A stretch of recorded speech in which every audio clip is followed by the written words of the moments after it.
Hey everyone, I'm Kevin Gosztola, managing editor for Shadowproof.com. Hello, I'm Brian Sonenstein, publishing editor. And each week we're looking at the latest whistleblower stories, related press freedom stories, covering the latest developments with WikiLeaks and Julian Assange, Chelsea Manning, and other cases that we're following very closely at Shadowproof. Yep, and before we dive into our stories for today, just wanted to remind you, as usual, hit that subscribe button below so you can stay on top of our shows. You can follow us on Twitter and on Facebook at Shadowproof.com, and we are a 100% reader-funded independent news organization. So if you can spare $1, $5 a month, please join our membership program at shadowproof.com/donate. All right. What do you think? Should we dive in? Yeah, let's dive in. So, I mean, we're going to be going over a Boeing whistleblower story, looking at, toward the end, we'll look at how a press freedom organization has decided that Julian Assange is not a journalist. But yeah, we'll begin up at the top here. Cool. We've got this story about a Boeing whistleblower who testified. He was before the House Transportation Committee this week, and he's involved in blowing the whistle on production. He's a senior manager at Boeing's factory in Renton, Washington. He testified about his experience working on hundreds of aircraft, including the two 737 MAX planes that crashed in October 2018 and March 2019. He reported serious concerns about the, quote, production quality, end quote, to senior Boeing management months before the October crash. He appeared before the House Transportation Committee on Wednesday, December 11th. And one of the stories that he told, which I think is really instructive here, is that when he went to his leadership, who he answered to, his boss, he raised the issue of what was going on. He believed that there were product and worker safety risks that were rampant in this factory, and that people were being overworked, and not enough was being done to grant overtime and address the way that they were abusing the people who were working on the floor. And when he brought up this kind of thing and said that he thought that the operations should really be put on hold and things should be evaluated so that safety, like passengers, these planes that are being put in the air, that people wouldn't be at risk. His boss replied, "The military isn't a profit-making organization," because he told him that when he had been in the military, typically they would put on hold what they were doing. So he said the military isn't a profit-making organization. And I think this shows that, a multinational corporation like Boeing, even as reliant as it is on business from governments, that in fact it exists as the sole thing is to make money. And you saw that on display at this Transportation Committee hearing.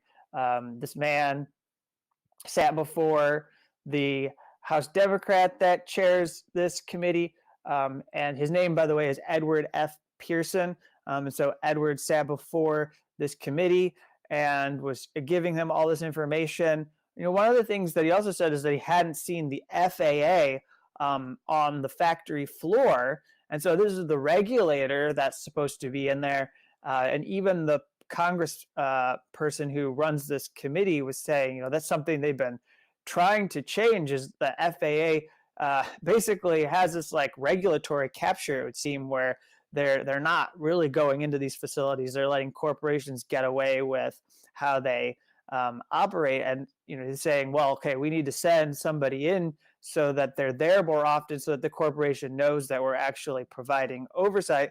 Otherwise, you basically have the FAA right now sitting in offices doing what is useful and important and asked for by Boeing and these other corporations. Thank you. Definitely a story that we will follow. I want to take us to our next story here out of Florida, Miami-Dade County.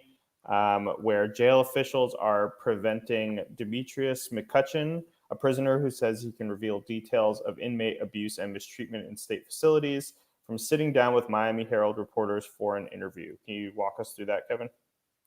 Well, yeah, so I think you're probably more equipped to talk about this with your, Brian, someone who does a lot of work on the prisons beat, but McCutcheon is basically someone who has been accosted and beaten by the guards at this jail.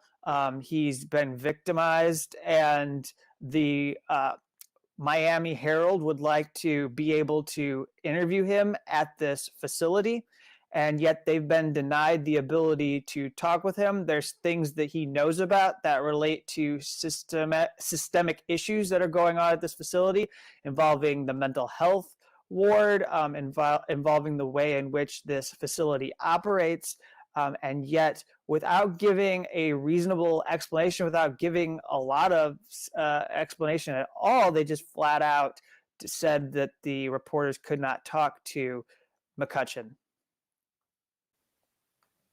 Yeah, thank you. And I just want to add to that, one thought that I had. Ben Conark and the other journalists at the Miami Herald are trying to go through legitimate channels to interview these journalists. They are making press requests, media requests with the prison. The prison's refusing to even release its media policy and the sort of the rule under which they're denying this prisoner access to the media. And one thing I wanted to say is that this is a very typical form of boundary testing that a lot of prisons do. I'm sure that the DOC knows that what they're doing is untenable, but they're going to try to stonewall until they're forced, most likely, to do something about it. And the other thing I wanted to add is that when you hear stories about contraband cell phones in prisons, one of the biggest reasons, and one of the reasons why contraband cell phones are so important, is because when prisoners try to go through these actual media channels where they're supposed to have legitimate access to speak to news representatives, they're often blocked. So what they do is they try to photograph their conditions with phones, or they try to reach out through clandestine communications using contraband cell phones to speak with the media. And so, especially in states like South Carolina, but also in Florida, you see a lot of pushback on contraband phones. And this is a great example of why, because it is a real powerful way to overcome sort of the black box that prisons are and that DOCs try to enforce. So I just wanted to add that in there. But thank you. I think that's a really important story. Definitely follow Ben and the reporters at the Miami Herald. They do really good work on the Florida Department of Corrections. If you don't have anything else to say on that. Oh, go ahead, jump in. I was going to move us to the next story, and thank you for that. Those excellent points about the whistleblower in the jail in Florida. So we're talking about the next thing we wanted to cover here was that the Afghanistan Papers was this release that the Washington Post highlighted. It's this trove of documents, and it shows that U.S. officials routinely lied to the public about the war in Afghanistan. They obtained a previously confidential trove of documents from the Special Inspector General for Afghanistan Reconstruction. Its acronym is SIGAR.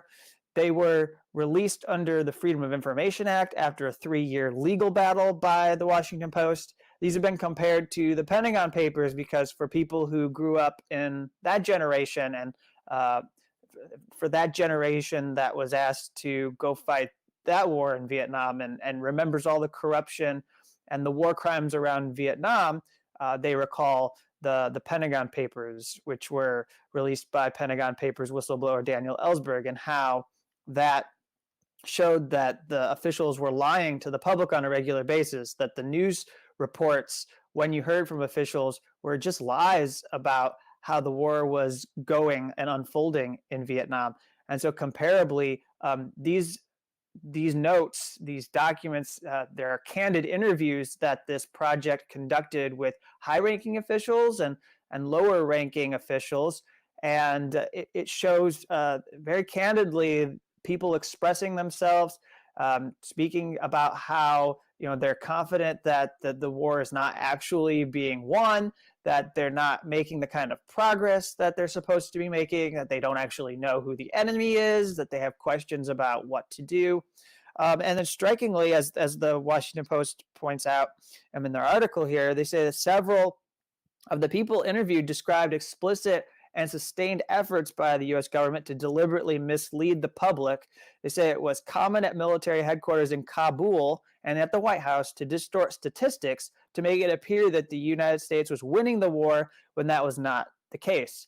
And there's not a lot that it sheds on war crimes. We know from Chelsea Manning, we know from the war logs that were published by WikiLeaks that there's been the use of assassination squads in Afghanistan.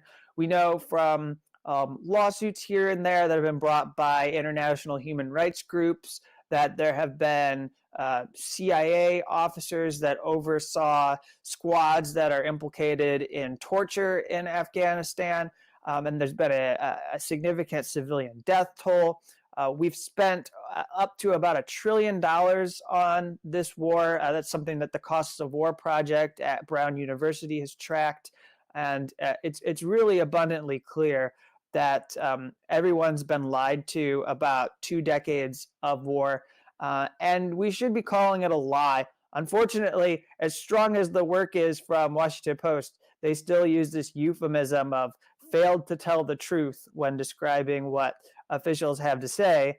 And I don't think they failed to tell the truth. I think that they just outright didn't want people to know it wasn't going the way they intended. Yeah, absolutely. I want to take us to our next story, especially in light of this major election in the UK.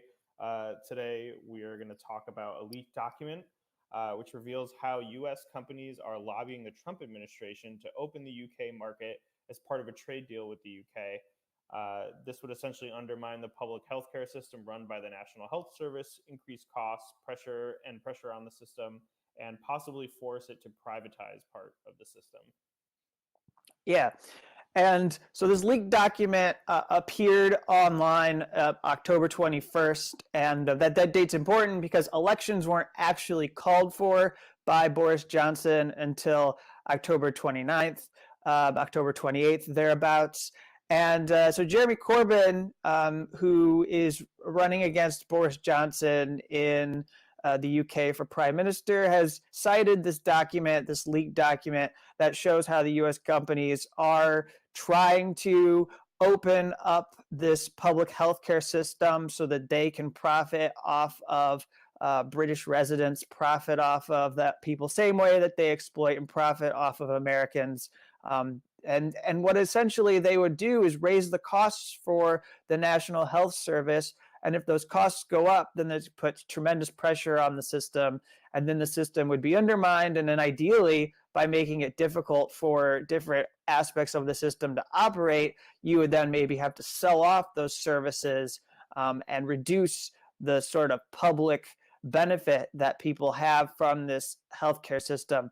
That most people, if not all, in Britain really value, are happy to have this kind of system. I certainly think if they look across the pond to the United States, they would reject and resent the way that we do our health care and the way we exploit and the way insurance industry is able to go about not providing health care to people.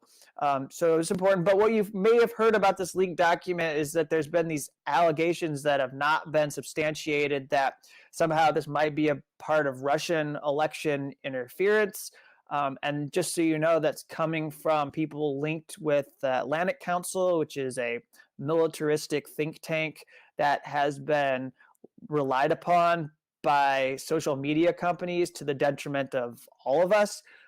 When it's not clear that they have any particular expertise that can be used to identify who is behind these kinds of things. They just look for hallmarks. They look for indicators that suggest there are similarities. And then they just say that this is possibly a Russian interference operation. And then that's used to discredit leaks or whistleblowing or dissent. And we all are not better off from this kind of thing, because we really should be focusing on what may be the content of this document, and nobody has put forward any proof that it's a forgery.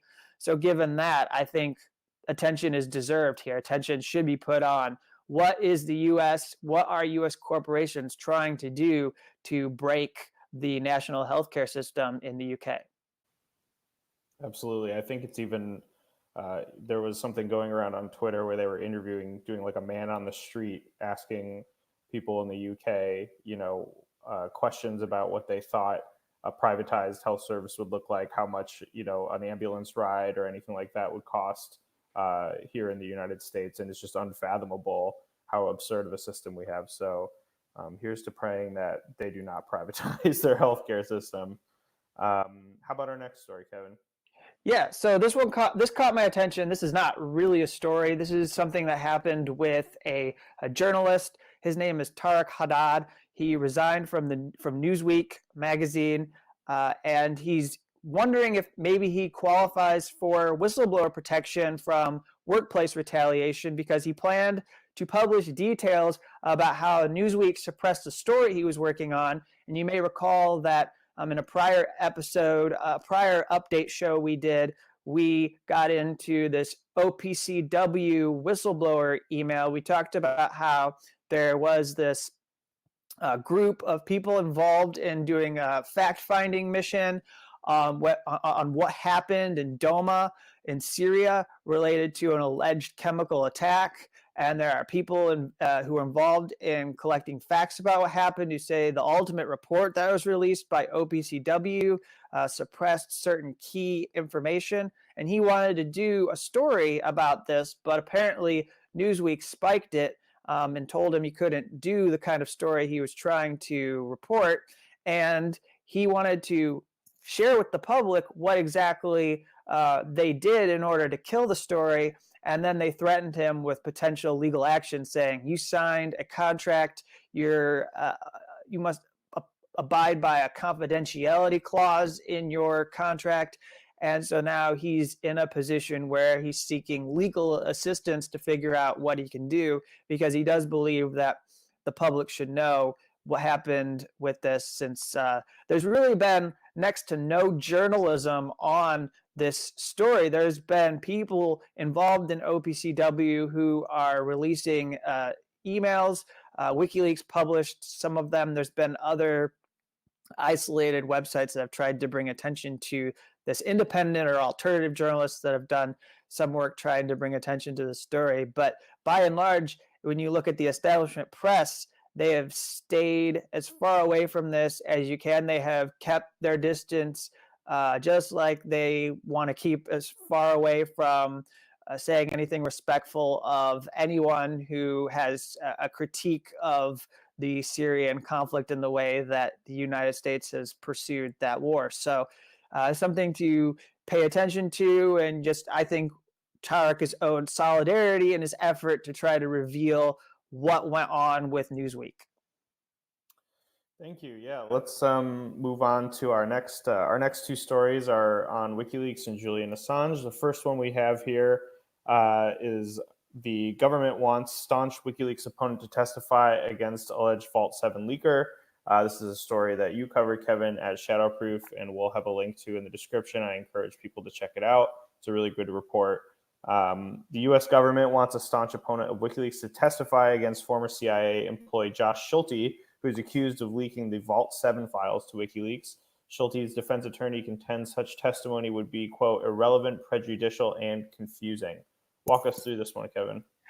Yeah, so this involves Paul Rosenzweig, who the government would like to certify as an expert on WikiLeaks.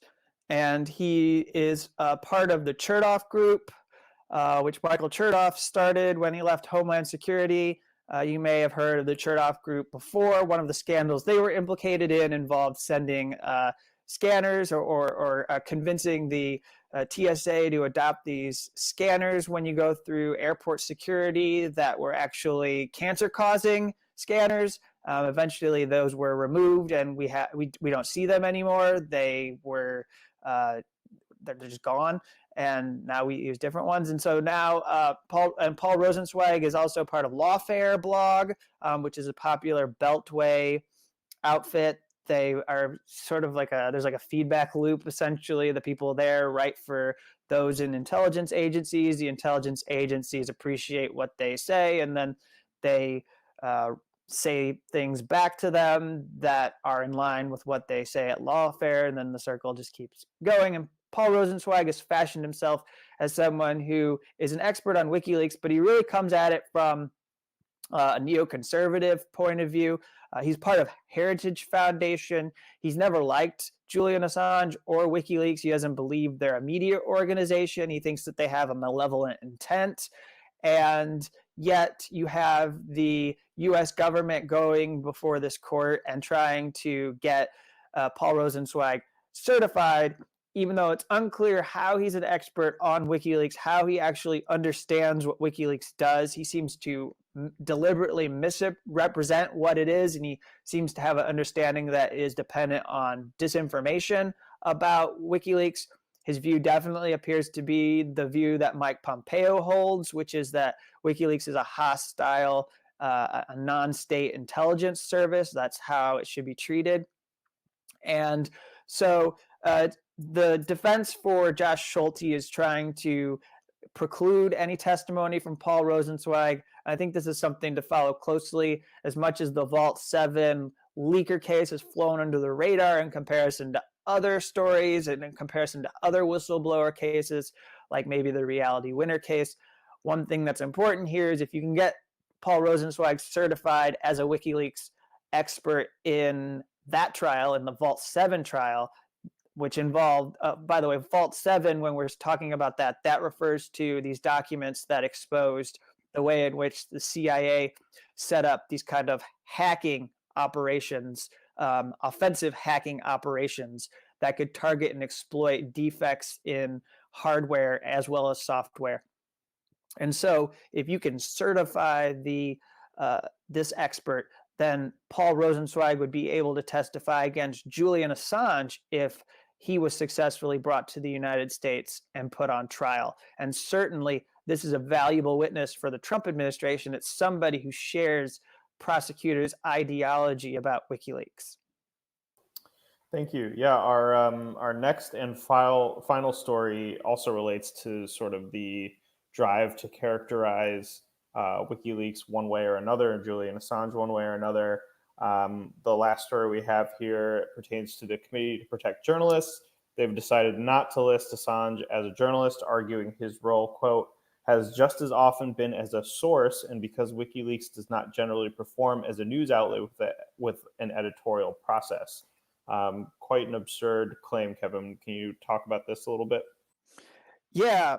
So what happened here is this annual list comes out around this time, and it lists every journalist that is in prison in countries like China, Saudi Arabia, Egypt, Turkey, places where there are known authoritarian leaders that don't have respect for journalists or freedom of the press. And so, but they left out the Julian Assange, who's actually a victim right now of an authoritarian leader here in the United States. His name's Donald Trump. And I know that the people at the Committee to Protect Journalists know a lot about him because they've been writing furiously and advocating against a lot of what he does against people like reporters at CNN who have their press passes revoked, who have their access to the White House revoked by the Trump administration.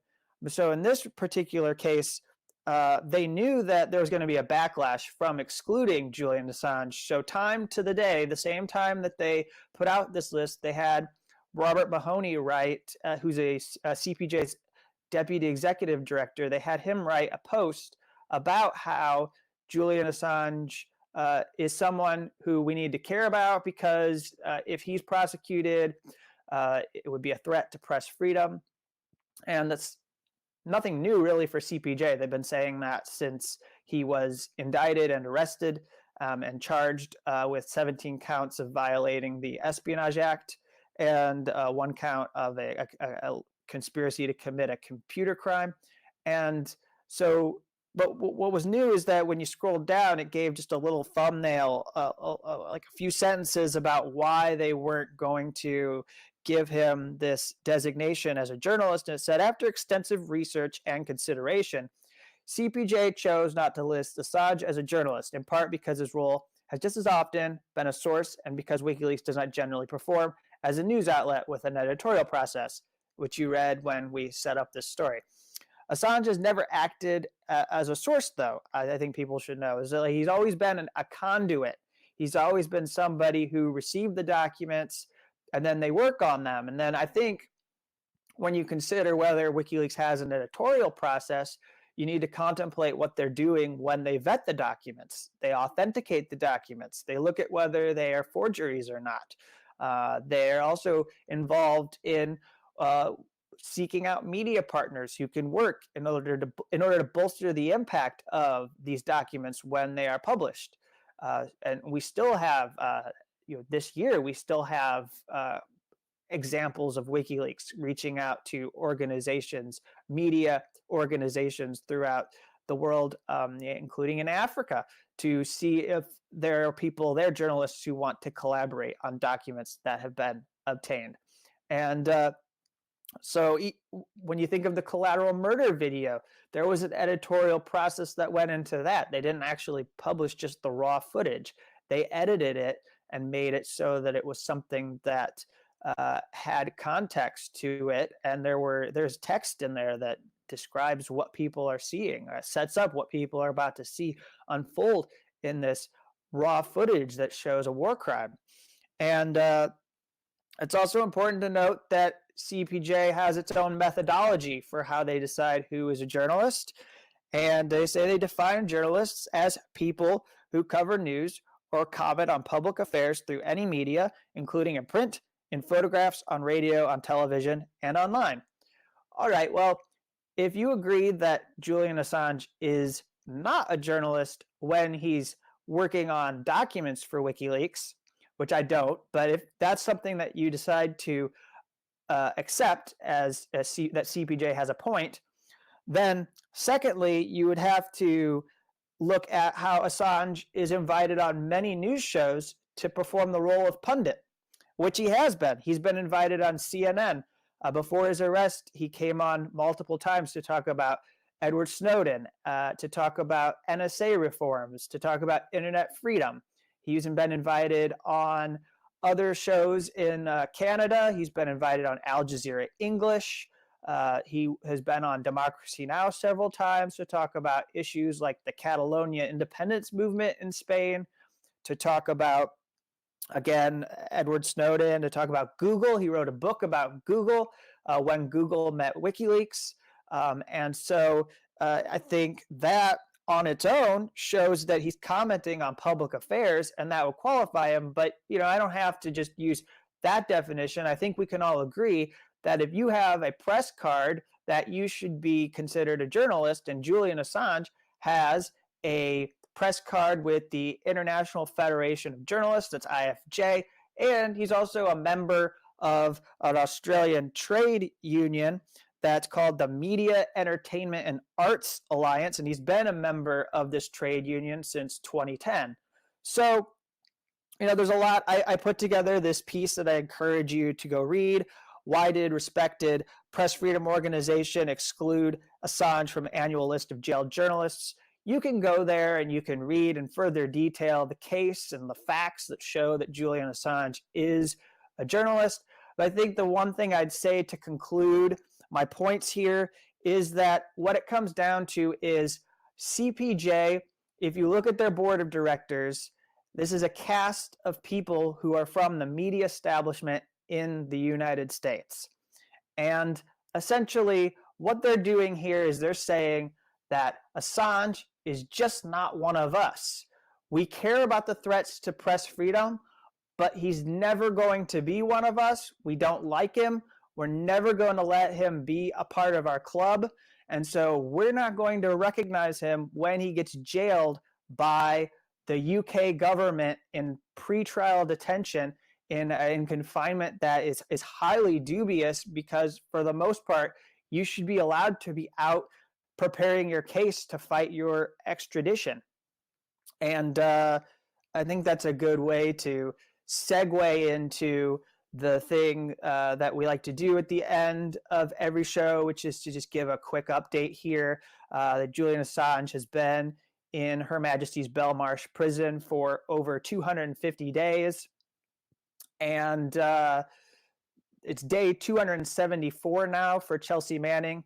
She's been in jail at this Alexandria facility in Maryland for that long. She faces $165,000 in fines. She's being fined $1,000 every single day.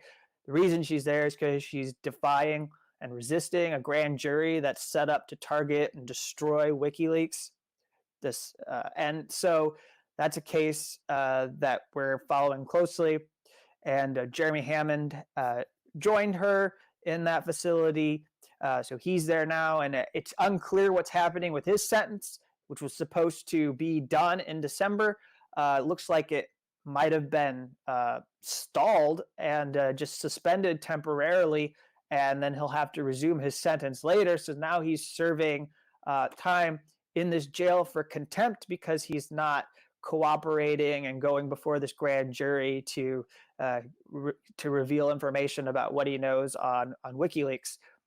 We've got Reality Winner in prison serving her sentence, Terry Albury, FBI whistleblower, in prison serving his sentence, and then there's the alleged drone whistleblower Daniel Hale, who has a case upcoming in 2020 in which we'll be following and hope to cover closely if that goes to trial in 2020.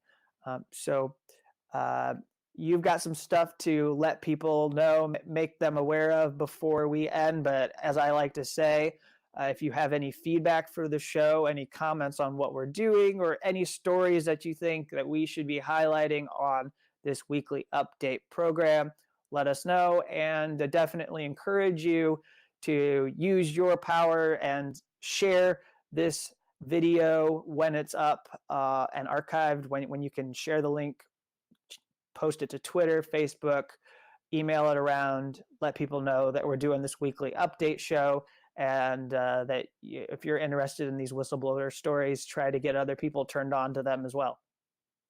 Absolutely. Thank you so much, Kevin, for all the work that you do. Just one more time, definitely check out Kevin's story on what's happening with WikiLeaks and the Vault 7 leaker. You can, once again, subscribe to our show to get notifications on it and to stay up to date on our content. Follow us on Twitter and Facebook at Shadowproof.com. And please, the only way that we can continue to do this work is through the support of our readers. We don't get any huge foundation money or have any major donors. We are all reader funded. We have memberships for $1, $5, $10, and there's different perks that come with them. And we'd be happy to have you aboard and depend on that support to do this work. So thank you again, everybody, and we will talk to you soon.